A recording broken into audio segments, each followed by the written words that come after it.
Welcome along to 98 Not Out. In this edition of the podcast, I'm going all the way down to Wellington, New Zealand, to talk to Rahul Patil about all things cricket. Remember, if you enjoy this content, give it a like, subscribe, tell your friends, and let's get into it.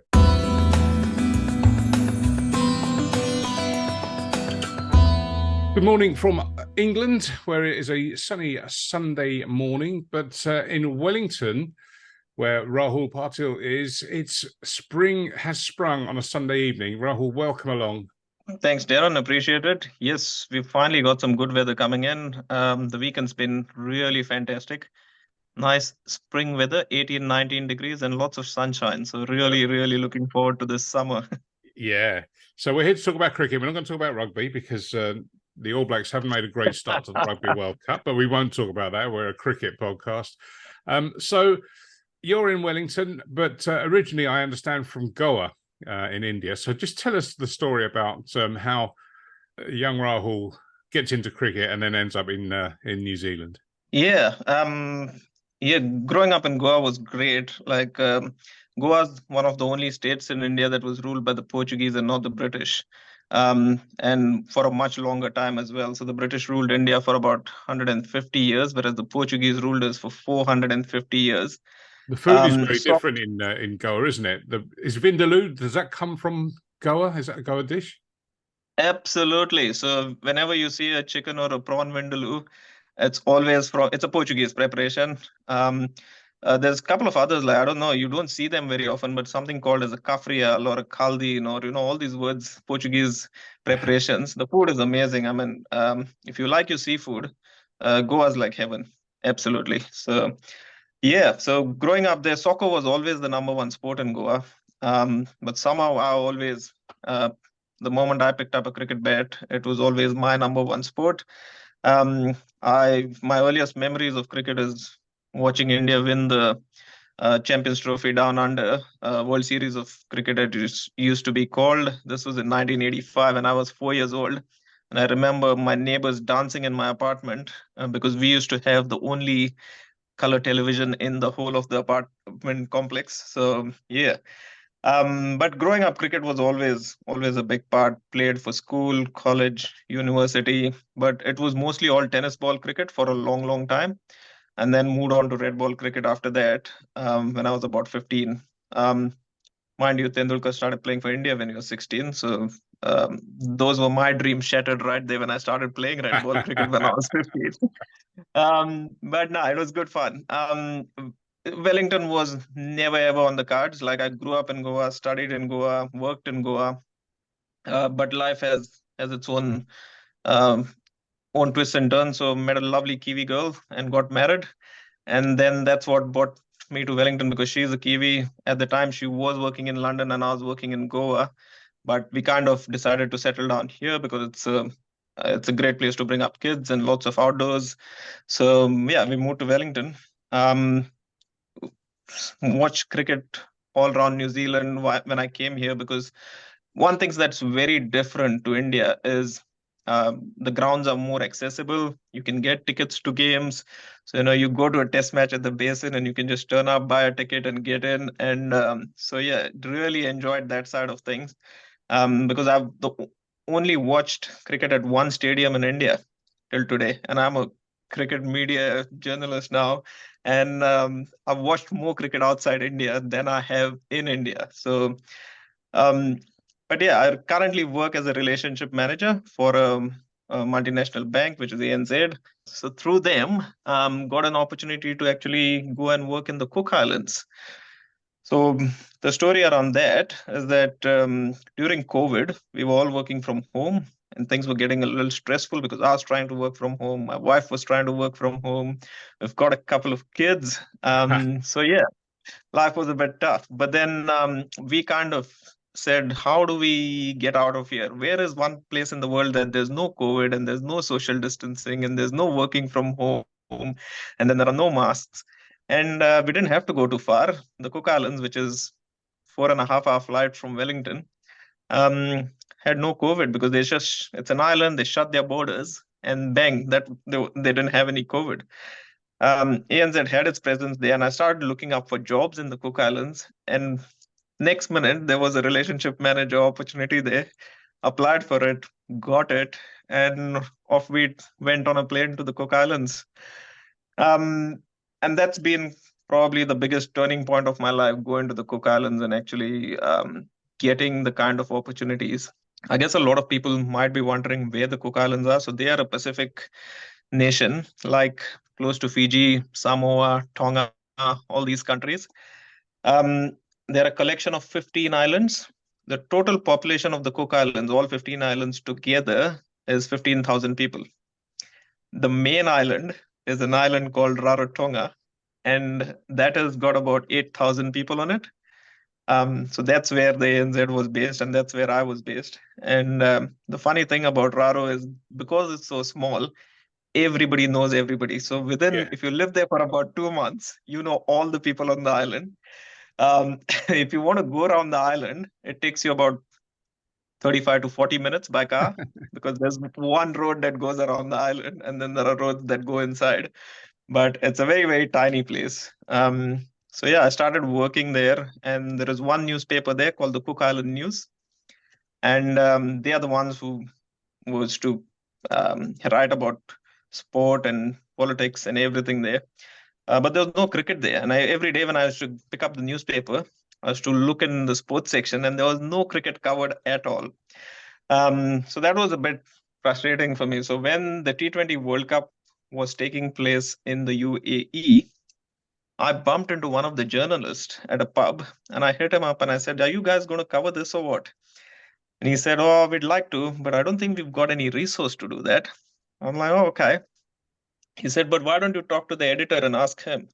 So then rocked up to the office one day and I said, "Hi, are you guys writing about the T20 World Cup?" He said, "No." I said, "Well, what if I wrote for you?" And he asked me two questions. He said, "Have you written before?" And I said, "No." And he said, "Do I have to pay you?" And I said, "No, because I actually have a full-time job as well." He said, "Great, you're hired for a week. We'll keep you on. We'll see what's the reaction we get. And if it's good enough, we'll keep you on." Yeah. Um, so that's how I started writing for them. I've been writing for the last 2 years for them, and it's still been going great. Um, it's very interesting though, because the club scene in the Cook Islands is quite small. In Rarotonga, there are about 8 clubs that play cricket. I started playing for one of them when I went there. And at the prime age of 39, I managed to win the Raro Premier League, or the RPL as it's called, with my team. They'd been playing in this tournament for 14 years and they'd never won. And I think the only two new players to come that year was me and another Kiwi guy called Dan, and both of us kind of played quite an important role in making sure the side won. So that kind of got me in the limelight a bit. Plus, I was writing for the Cook Island News. So, Cook Island Cricket Association then asked me and said, "Look, we've got this tour that's going for the World Cup qualifiers to Vanuatu. It's called the East Asia Pacific qualifiers that are there for the World Cup." And they said the Cook Islands is going to participate. They said, "You don't qualify to play, although you're a very good player. You don't qualify to play for the Cook Islands." But they said, "We really need a coach. Would you like to coach?" And I said, "Look, I've never coached in my life. I wouldn't know what I'm doing." So I don't think that's a good idea. And then but then I knew of somebody else who was a very good coach. So I recommended someone else. And I said, "He's actually a very good coach. Why don't you approach him?" So they approached this other person, Craig, and they got him as coach. But then the president came to me again. He said, "Look, we need someone who knows the game to be a manager of this side. Would you like to be the manager?" And then I said, "Yep, I'll I'll do that. It's a lot of admin work and stuff like that, but." And I said, "I'll support the coach also with strategy and all of that." So yeah, off I went to Vanuatu with the Cook Island men's cricket team last year, this time around last year. And we had a great tournament. There were 6 teams there, and sorry, 4 teams there, and played each one twice, and we won 3 games and we lost 3 games. So we came out even Stevens. The good thing was that even on the last day, on the last game, we were in with a chance of winning the whole thing. We had to beat Vanuatu by a certain margin to qualify, and we didn't manage to do that. But it was a great experience. For the first time, we actually got a ranking. because we had never won a T20 game before, and unless you win one, you don't get a ranking in the Ah, sides. Um, so yeah, that was good, great experience. And then after that, the T20 World Cup in Australia, the one T-shirt that I'm wearing. yeah. Um, yeah, so that was coming on, and then I got an opportunity to go there as a media personnel representing the Cook Island News. Um, but then Cook Island News didn't have the funding to send me to Australia and do all of that, so I had to find sponsors on my own. Did a lot of fundraising, and it all worked out in the end because Cook Island News were quite generous. They supported me in the form of advertisements for businesses that wanted to support me. So they said, yeah, anyone who sponsors you will get a free ad in the newspaper. They'll get a free ad on the website.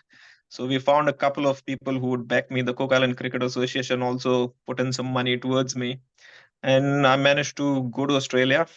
So went to Melbourne, Sydney, Adelaide, Brisbane, did the whole, and it was just fantastic because I'd only watched all these stadiums on TV growing up, and here I was sitting next to the world media, and talking cricket, and it's quite funny because you're in the lunch buffet and Michael Atherton's next to you, and then you're trying to make a cup of coffee, and Nasir Hussain comes up to the coffee machine, and he's trying to make a coffee, and it was quite a surreal experience for someone Did you like get me. to talk to many of these guys? Did they give you any hints and tips? Yeah, Michael Atherton's very, very good. He used to come and sit quite regularly in the media box. He used to have a chat with a lot of his English media journalists and all that. And I saw that they have quite a close relationship. The English media and the players seem to have a very close relationship. Um, Also, I think because they reached the finals and won the finals, I saw a lot of England in that tournament. But it's not so much the case with some of the others because the players tend to distance themselves from the media nowadays quite a bit. So you Yeah. do notice that.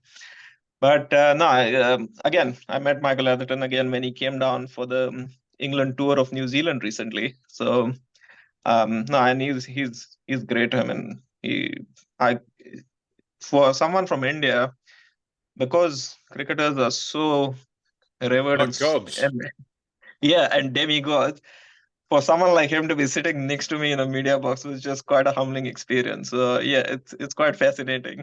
And there's a World Cup coming up pretty soon, actually. Are you going to be Yep, off to that, covering it?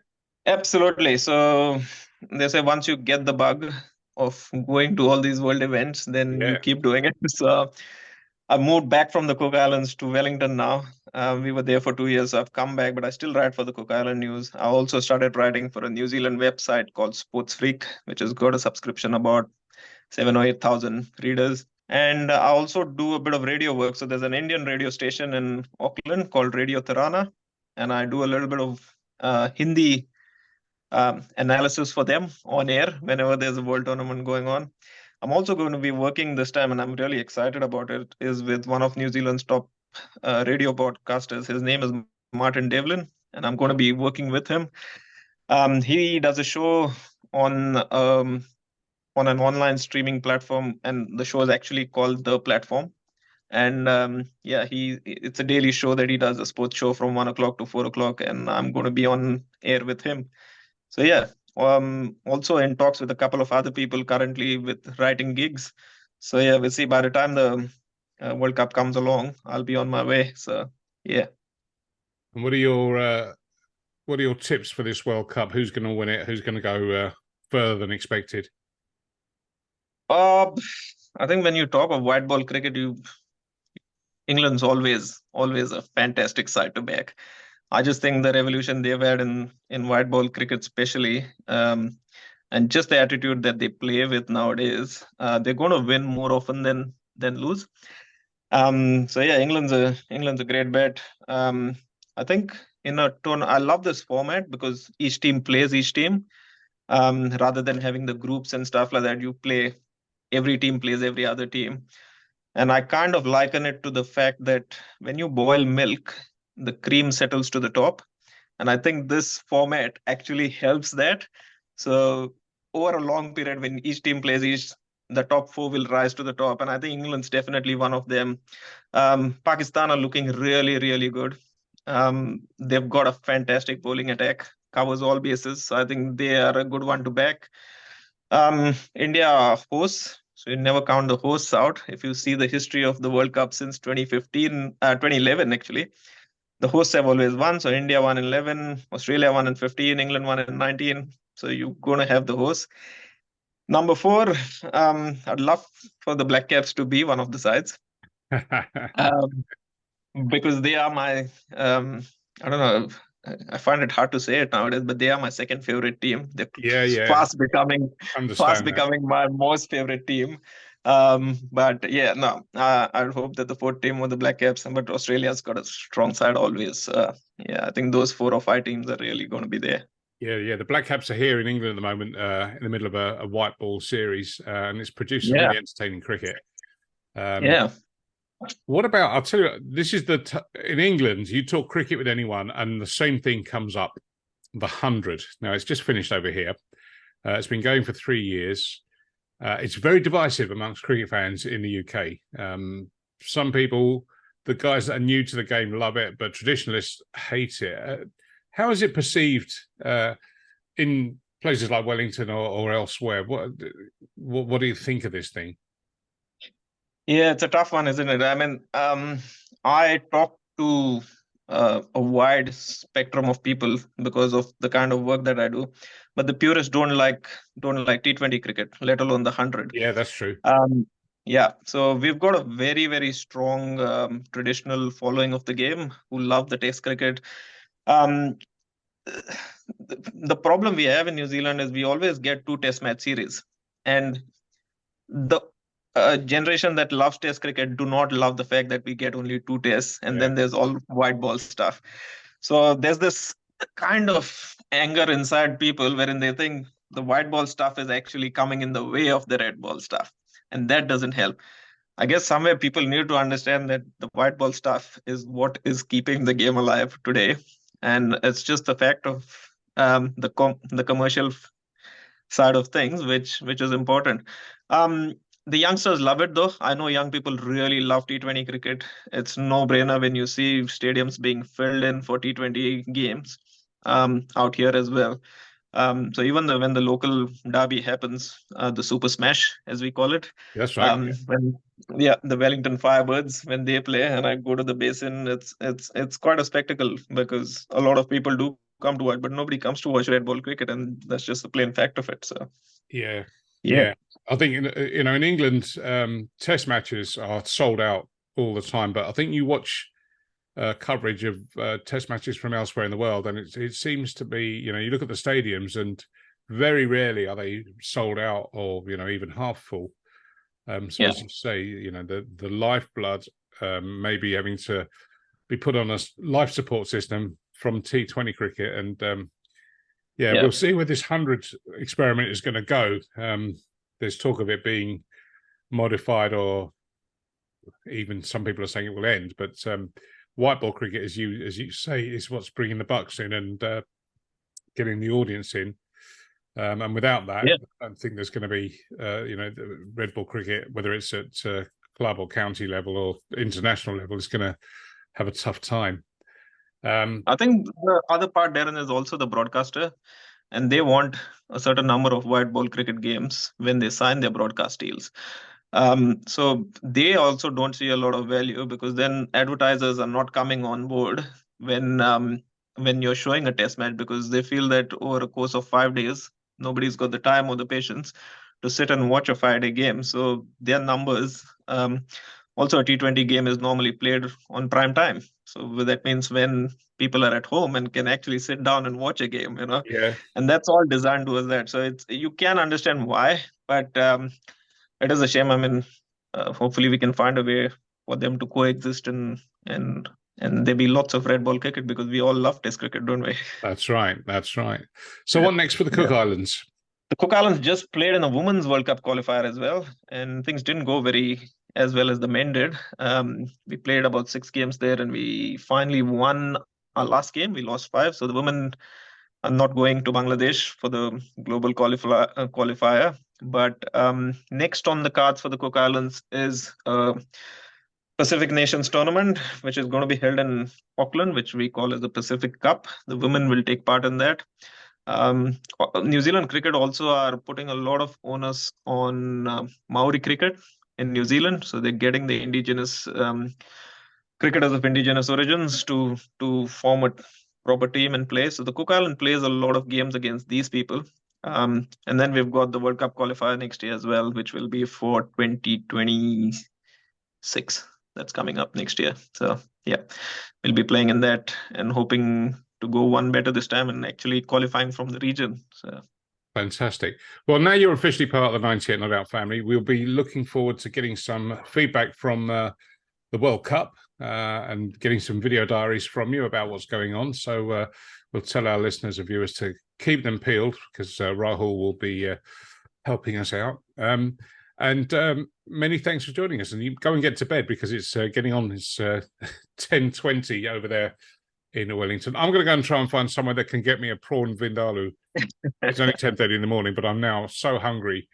yeah, well, there's no bed for me tonight because India has probably just started its game against Pakistan in the Asia Cup. The Asia Cup. So, so there's no sleep for me tonight. But yeah, it's been fun talking, and I'll keep you posted with.